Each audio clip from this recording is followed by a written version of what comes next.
আজকের ভিডিওতে রায়বাটির বসবিত্রা 2025 সালের ষষ্ঠ শ্রেণীর ইতিহাস বিষয়ে প্রথম পরীক্ষায় মূল্যায়নের যে 4 নম্বর প্রশ্নপত্রটি রয়েছে, অর্থাৎ Bardhaman Vidyarthi Bhavan girls high school and Alipurduar MC William high school HS এই বিদ্যালয়গুলির সমস্ত প্রশ্নের উত্তরগুলি করবো। তার আগে তোমরা কেউ যদি আমার চ্যানেলে নতুন হয়ে থাকো তাহলে চ্যানেলটি অবশ্যই সাবস্ক্রাইব করে নেবে। প্রথমে একটা আছে সঠিক উত্তরটি বেছে নাও। এক আছে আদিম মানুষ প্রথমে এটাবে কাঁচা মাংস ও ফলমূল খেত। এরপরে দুই আছে সাধারণত কিসের আকার থেকে আদিম মানুষের নানা ভাগ করা হয়, এটাবে মস্তিষ্কের। এরপরে তিনটা হচ্ছে হরপ্পা সভ্যতার বাড়িগুলি কি দিয়ে তৈরি হতো, এটাবে পোড়া ইট দিয়ে। এরপর চারিটা আছে ভারতীয় উপমহাদেশে হরপ্পাতেই এটাবে প্রথম নগর দেখা গিয়েছিল। এরপরে পাঁচটা আছে হরপ্পা সভ্যতার ইতিহাস জানার গুরুত্বপূর্ণ উপাদান, এটাবে সিলমোহর। এরপর দুই দিকে আছে নিচের প্রশ্নগুলির একটি বাক্যে উত্তর দাও, যে কোনো তিনটি। একে আছে সর্বপ্রথম আদিম মানুষের নিদর্শন কোথায় পাওয়া গেছে, এটাবে পূর্ব আফ্রিকাতে। এরপরে দুইটা আছে পাথরের যুগের কোন পর্যায়ে মানুষ প্রথম কৃষিকাজ শিখেছিল, এটাবে নতুন পাথরের যুগে। এরপর এখানে তিনে আছে মেহেরগড় সভ্যতা কবে আবিষ্কৃত হয়, মেহেরগড় সভ্যতা 1974 খ্রিস্টাব্দে আবিষ্কৃত হয়। এরপর চারিটা আছে হরপ্পার কোন কেন্দ্রে কোনো সিটাডেল ছিল না, এটাবে হরপ্পার চান হুদারোতে কোনো সিটাডেল ছিল না। এরপর তিনটা আছে ঠিক না ভুল লেখো। এক আছে ভীমবেটকা একটি হাতিয়ার, এটা ভুল হবে। এরপর দুই আছে মানুষ প্রথম সভ্যতা গড়ে তুলেছিল নদীর ধারে, এটা ঠিক হবে।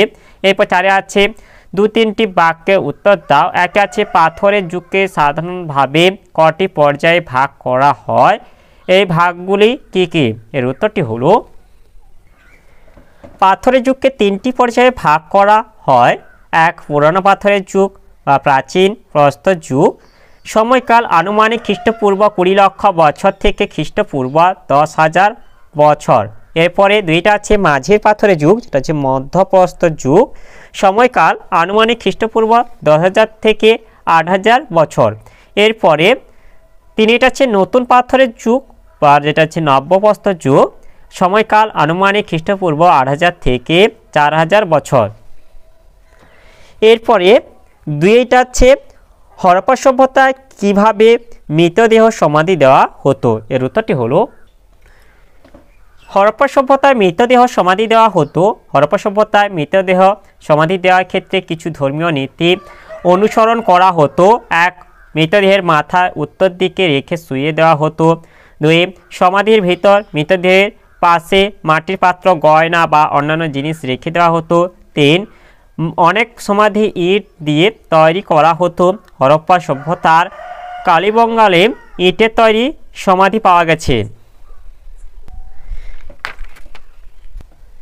এরপরে অথবা এটা হচ্ছে হরপ্পা সভ্যতার কৃষিজ ফসল এবং গৃহপালিত পশুর নামগুলি লেখো, এর উত্তরটি হলো, এই যে এখান থেকে আমরা উত্তরটা বলে দেব যে হরপ্পা সভ্যতার কৃষিজ ফসলগুলি হলো ধান, গম, যব, বার্লি, বিভিন্ন ধরনের শাকসবজি, তিল, রাই, তুলা, সরিষা প্রভৃতি, এবং বিভিন্ন হচ্ছে পশু পাখি, যেমন হচ্ছে গরু, মহিষ, ছাগল, ভেড়া, হাঁস, মুরগি, গাধা, উট, হাতি, ষাঁড়, বলদ ইত্যাদি।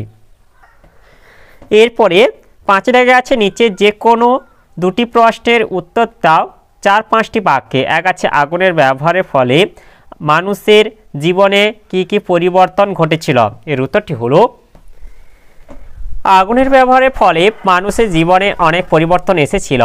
এক, খাওয়ার অভ্যাসে পরিবর্তন। আগুনের ব্যবহার জানার ফলে মানুষের খাবার অভ্যাসে পরিবর্তন এসেছিল। মানুষ কাঁচা খাবার খাওয়ার বদলে আগুনে ঝলসে খাবার খাওয়ার অভ্যাস শুরু করেছিল। এবার দুই আছে জন্তুর আক্রমণ মোকাবিলার পরিবর্তন।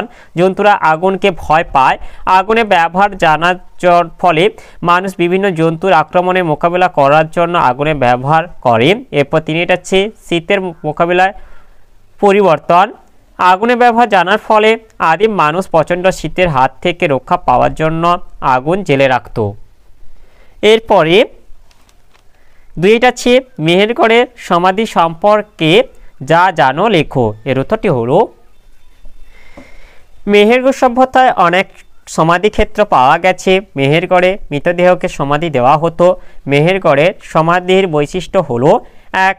মেহেরগড়ের সমাধিতে মৃতদেহ সোজাসুজি বা কাত করে শুইয়ে দেওয়া হতো। 2. মৃতদেহের সঙ্গে তার আগে ব্যবহৃত অনেক জিনিসপত্র যেমন গয়না, কুড়ুল প্রভৃতি দেওয়া হতো। এমনকি সমাধিতে গৃহপালিত পশুও দেওয়া হতো। এরপর 3 যেটা আছে, মৃতদেহকে লাল রং মাখিয়ে ও লাল কাপড় জড়িয়ে সমাধি দেওয়া হতো। এরপরে অথবা এটা আছে, সিন্ধু সভ্যতার জল নিকাশি ব্যবস্থা কেমন ছিল? এর উত্তরটি হলো হরপ্পা সভ্যতা অর্থাৎ সিন্ধু সভ্যতার একটি গুরুত্বপূর্ণ দিক ছিল জল নিকাশি ব্যবস্থা। প্রতিটি বাড়ির নোংরা জল বাড়ি থেকে ছোট নালা দিয়ে বেরিয়ে নগরের রাস্তার পাশে বড় নর্দমাগুলিতে এসে পড়তো। নর্দমাগুলি পোড়া ইট দিয়ে তৈরি হতো। নর্দমাগুলি ঢাকা দেওয়া থাকতো। এরপরে তিনিটা আছে, টিকা লেখো মহেঞ্জোদারো স্নানাগার। এর উত্তরটি হলো মহেঞ্জোদারোতে একটি সুগঠিত পাকা ইটের তৈরি স্নানাগার অর্থাৎ স্নান করার জায়গা আবিষ্কৃত হয়েছে। সেটি ছিল লম্বায় 180 ফুট ও চওড়ায় 108 ফুট। সমগ্র এলাকাটি 8 ফুট উঁচু প্রাচীর দিয়ে ঘেরা ছিল। এর মাঝামাঝি অংশে একটি বড় জলাশয় দেখা যায়, যেটি ছিল 39 ফুট লম্বা, 23 ফুট চওড়া ও 8 ফুট গভীর। এই জলাশয়টিতে একদিকে যেমন বাইরের অপরিষ্কার জল ঢোকার ব্যবস্থা ছিল না, তেমনি অতিরিক্ত জল বের করে দেওয়ারও ব্যবস্থা ছিল। এমনকি জলাশয়টিকে পরিষ্কার করার ব্যবস্থাও করা হয়েছিল। জলাশয়ে ঋতুভেদে ঠান্ডা ও গরম জলের ব্যবস্থা ছিল। অনেকে মনে করেন এটি ছিল অভিজাতদের জলকেলির স্থান। এরপরে 6 দিকে আছে, নিচের প্রশ্নগুলির উত্তর দাও। একে আছে, আদিম মানুষের জীবনযাত্রা কেমন ছিল? এর উত্তরটি হলো আদিম মানুষ পশুর মতো বনে জঙ্গলে বিচরণ করত।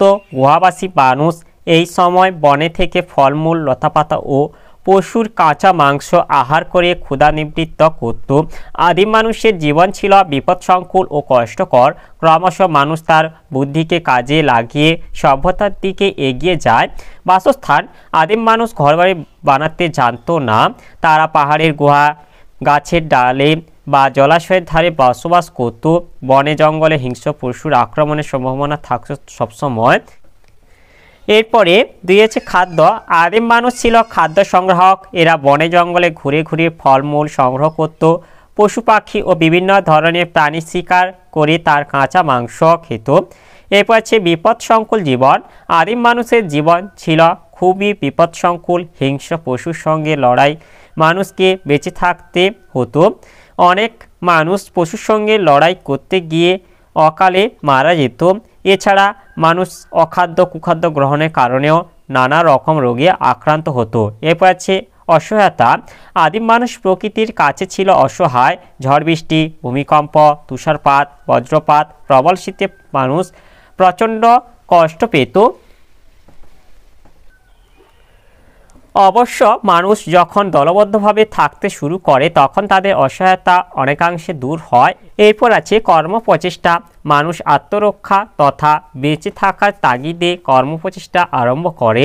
মানুষ পশুকে পোষ মানাতে চেষ্টা করে। এক্ষেত্রে উল্লেখযোগ্য হলো কুকুর। কুকুরই প্রথম মানুষের গৃহপালিত পশু। ক্রমে মানুষ অন্যান্য পশুপালন করা শুরু করে, চাষাবাদ আরম্ভ করে। এক্ষেত্রে মহিলারাই অগ্রণী ভূমিকা পালন করে, ঘরবাড়ি বানাতে শুরু করে। পোশাকের ক্ষেত্রে প্রথমে গাছের পাতা, তারপর গাছের ছাল, এরপর পশুর চামড়া পরিধান করে মানুষ তার লজ্জা নিবারণ করতে শেখে। কঠোর পরিশ্রমের কারণে মানুষের শরীরের কাঠামো ক্রমে উন্নতি লাভ করে। মানুষের জীবনযাত্রা কঠিন হলেও বুদ্ধির জোরে ধীরে ধীরে মানুষ প্রকৃতির প্রতিকূলতাকে জয় করে অস্তিত্ব রক্ষা করে সভ্যতার দিকে এগিয়ে যায়।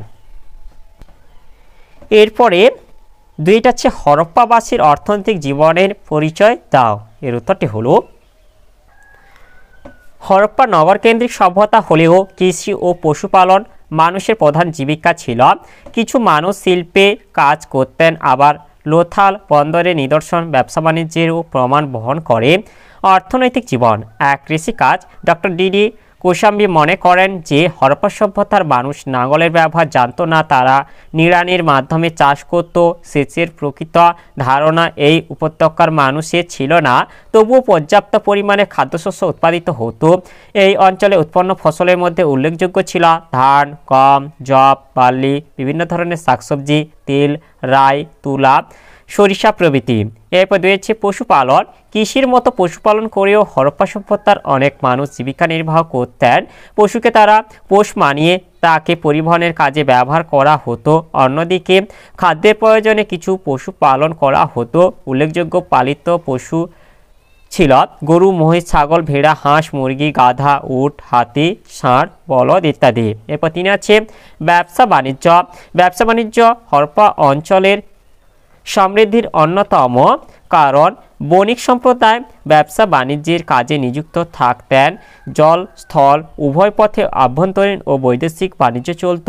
মিশর, সুমের, মেসোপটেমিয়া, ব্যাবিলন, পারস্য, বেলুচিস্তান প্রভৃতি এলাকার সঙ্গে বাণিজ্য চলত।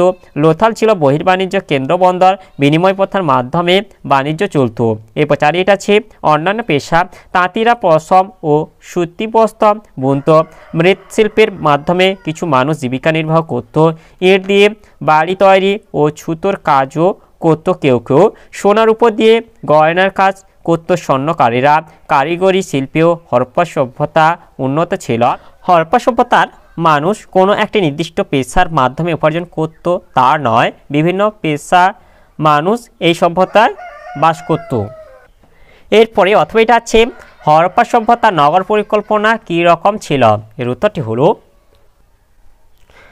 পৃথিবীর সুপ্রাচীন সভ্যতাগুলির মধ্যে হরপ্পা ছিল অন্যতম। হরপ্পা ছিল প্রাক ঐতিহাসিক নদীমাতৃক ও নগরকেন্দ্রিক সভ্যতা। এখানকার উল্লেখযোগ্য নগরগুলি ছিল হরপ্পা, মহেঞ্জোদারো, রূপবার, লোথাল, কালিবঙ্গান প্রভৃতি। এই শহরগুলির নগর পরিকল্পনা ছিল নিম্নরূপ। নগর পরিকল্পনা: 1. জনবসতি এলাকা। হরপ্পা সভ্যতার নগরগুলি জনবসতি এলাকার 2টি ভাগ ছিল। 1. উঁচু এলাকা বা সিটাডেল ও 2. নিচু এলাকা। উঁচু এলাকা বা সিটাডেল এলাকায় সাধারণ মানুষের বসবাস ছিল না। সম্ভবত এখানে শহরের ধনী ও শাসক ব্যক্তিরা থাকতেন। শহরের মূল জনবসতি ছিল নিচু এলাকায়। এরপর 2 আছে বাড়িঘর। পোড়া ইটের বাড়িগুলি ছিল একতলা বা বহুতল বিশিষ্ট। প্রত্যেক বাড়িতে থাকতো উন্মুক্ত আঙিনা, প্রাচীরের বেষ্টনী, শোয়ারঘর, রান্নাঘর, স্নানাগার, কূপ। রাস্তার দুপাশে সারিবদ্ধভাবে বাড়িগুলি অবস্থান করত। এরপর 3 আছে পয় প্রণালী। পয় প্রণালীর জন্য হরপ্পা সভ্যতা জগৎ বিখ্যাত।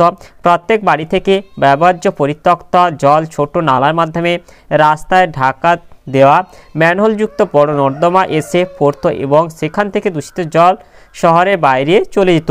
এরপর 4 আছে রাস্তাঘাট। হরপ্পা শহরগুলির রাস্তাঘাট ছিল প্রশস্ত। রাস্তাগুলি উত্তর, দক্ষিণ ও পূর্ব পশ্চিমে বিস্তৃত ছিল। রাজপথগুলিতে আলোর ব্যবস্থা ছিল। এরপর 5 আছে শস্যাগার। হরপ্পা ও মহেঞ্জোদারো দুর্গ অঞ্চলে একটি করে শস্যাগারের নিদর্শন পাওয়া গেছে। পাকা ইটের তৈরি এই শস্যাগারের আয়তন ছিল প্রায় 9000 বর্গফুট। এখানে শস্য মজুত রাখা হতো। হাওয়া চলাচলের জন্য এইগুলিতে ঘুলঘুলির ব্যবস্থা থাকতো, ফলে খাদ্যশস্য শুকনো ও তাজা থাকতো। প্রজাদের দুঃসময়ে শস্য বিতরণ করা হতো। শস্যাগারের পাশে শস্য মাড়াই করার চাড়াল ছিল এবং শ্রমিকদের আবাসস্থল ছিল।